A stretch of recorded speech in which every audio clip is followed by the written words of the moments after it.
Welcome back to another technical deep dive here in the debug zone. Today, we're tackling a big question and breaking it down with insights from other users. Hopefully, this clears up some misconceptions and helps you get the answer you need.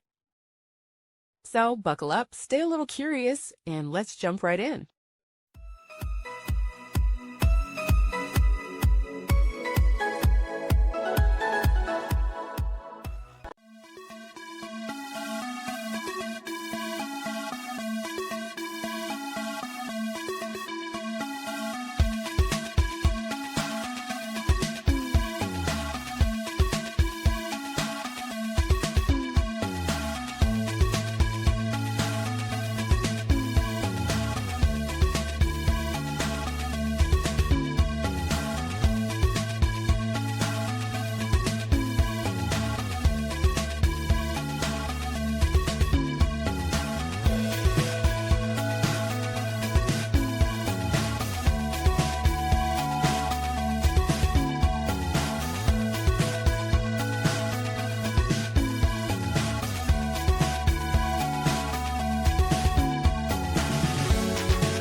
And that's a wrap.